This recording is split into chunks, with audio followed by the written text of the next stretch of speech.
El Evangelio según Lucas. Es uno de los primeros registros de la vida de Jesús y en realidad es la primera parte de una obra de 2 volúmenes, Lucas y Hechos.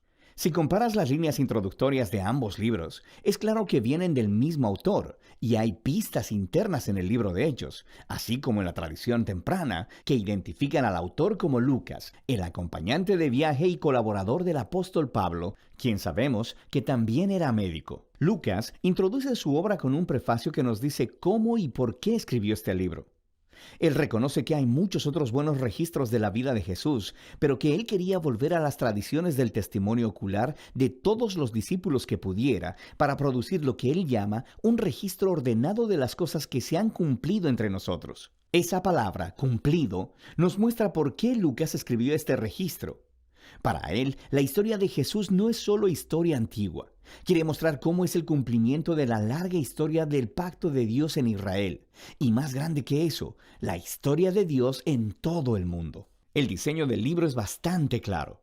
Hay una larga introducción que prepara las historias de Juan el Bautista y de Jesús. Luego, en los capítulos del 3 al 9, Lucas presenta un retrato robusto de Jesús y su misión en su región de origen, Galilea. Después de eso, la gran sección central del libro es el largo camino de Jesús a Jerusalén, lo que nos lleva al clímax de la historia, la última semana de Jesús en Jerusalén, antes de su muerte y resurrección, lo que después nos lleva al libro de Hechos. En este video nos enfocaremos en la primera mitad del Evangelio de Lucas. La introducción extendida cuenta en paralelo las historias del nacimiento de Juan el Bautista y de Jesús. Así que tienes a una pareja sacerdotal de ancianos, Zacarías y Elizabeth, a una jovencita soltera, María, y a José. Ambas parejas reciben una improbable promesa divina de que van a tener un hijo.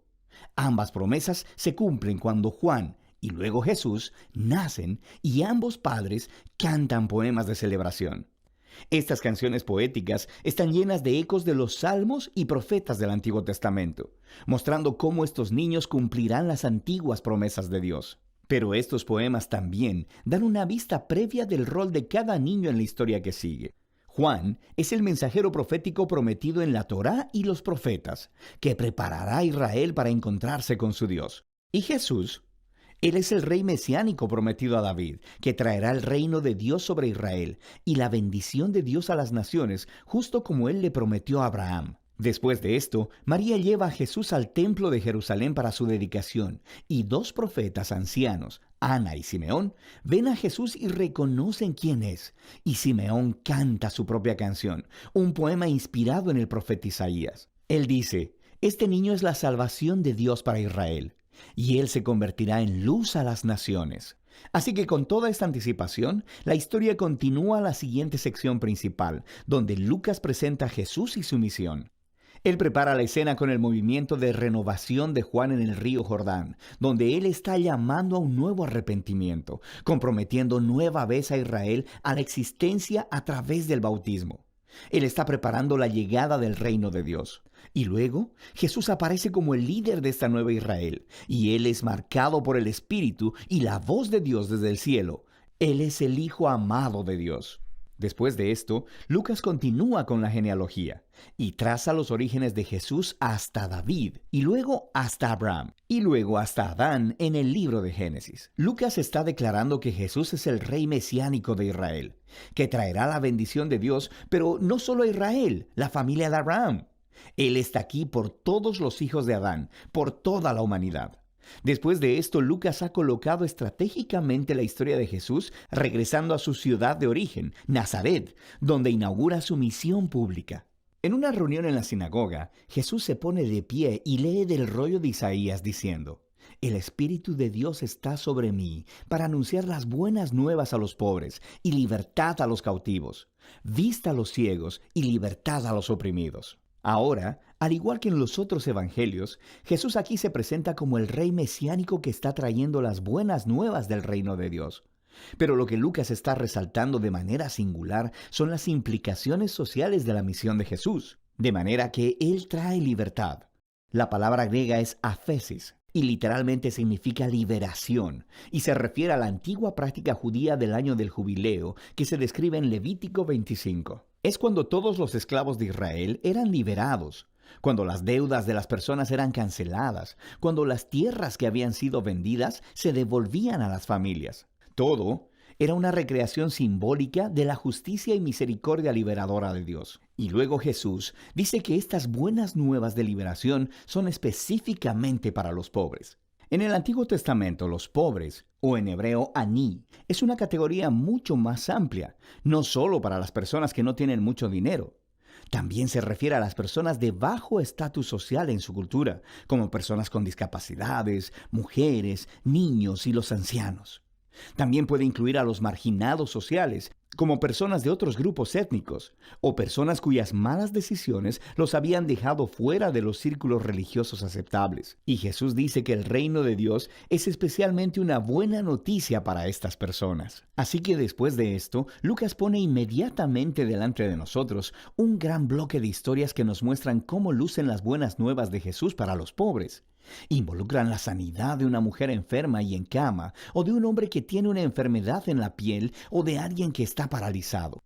Aquí también hay historias acerca de Jesús dando la bienvenida a su comunidad a un recolector de impuestos como Leví, que no era financieramente pobre, pero que era un marginado social.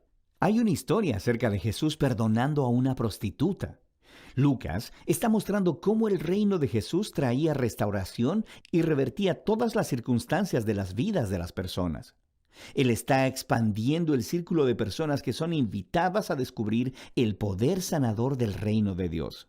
Y mientras la misión de Jesús atrae a un gran número de seguidores, Él hace algo todavía más provocativo. Él hace de estas personas un nuevo Israel, poniendo sobre ellos 12 discípulos como líderes, que correspondían a las 12 tribus de Israel. Y luego Jesús enseña su manifiesto sobre un reino de cabeza, o como Lucas lo llama, el sermón del llano. Él dice que el amor de Dios por el marginado y el pobre significa que su reino revierte todos nuestros sistemas de valores. Él está aquí para formar un nuevo pueblo de Dios, alternativo, que responderá a la invitación de Jesús al practicar la generosidad radical al servir al pobre. Personas que guiarán al servir y vivirán haciendo la paz y perdonando. Personas que son profundamente piadosas, pero rechazan la hipocresía religiosa. Ahora, la visión radical de Jesús acerca del reino ha declarado tener autoridad divina. Así que empieza a generar resistencia y controversia, especialmente de los líderes religiosos de Israel. Su búsqueda de personas cuestionables es una amenaza a sus tradiciones religiosas y a su sentido de estabilidad social. Así que empiezan a acusar a Jesús de blasfemar a Dios, de ser un borracho y de juntarse con pecadores. Esta sección culmina en una nueva revelación para sus discípulos sobre la misión de Jesús. Él dice que sí, Él es el rey mesiánico y que establecerá su reino sobre Israel al morir en Jerusalén, al convertirse en el rey siervo sufriente de Isaías 53, que muere por los pecados de Israel. Y entonces, ¿la escandalosa idea? Se explora en la siguiente historia, mientras Jesús sube a una montaña con 3 discípulos y de repente se transforma delante de ellos. Ellos están envueltos en esta nube de la presencia de Dios, quien anuncia, «Este es mi Hijo escogido».